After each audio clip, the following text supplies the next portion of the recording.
朋友問我過咗嚟英國生活點，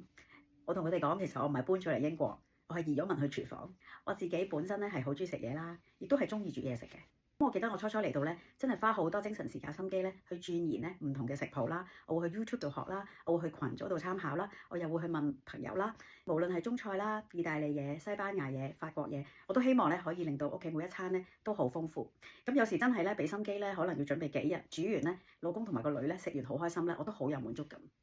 咁但係突然間咧有一個長假期，我就由朝煮到晚，早餐啦、午餐啦、下午茶啦、夜晚啦，跟住連續煮咗幾日之後，我突然間有一個 moment 係覺得，我明明移民嚟係希望見一個更大嘅世界㗎，點解我困咗喺一個廚房度，長期就淨係喺度洗嘢、切嘢、煮嘢、炒嘢？呢個其實唔係我想要嘅生活嚟嘅喎。雖然我好中意整嘢食，但係我個世界唔係淨係得返個廚房。我突然間覺得我唔想再掂任何食物，我唔想再煮任何嘢，所以我同我老公講，我唔想再煮啦，我真係唔想再煮嘢食啦。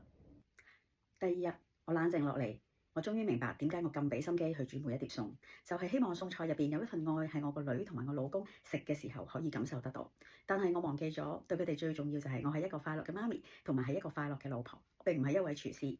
由嗰一刻開始，我決定將平時食嘅餸菜變成簡單家常餸。而當我有時間有心情嘅時候，我就會研究一啲特別嘅菜式，慳翻落嚟嘅時間咧，我就可以咧多啲陪我個女啦，陪我個老公。甚至乎我可以放自己離開廚房，去享受我自己想要嘅其他生活。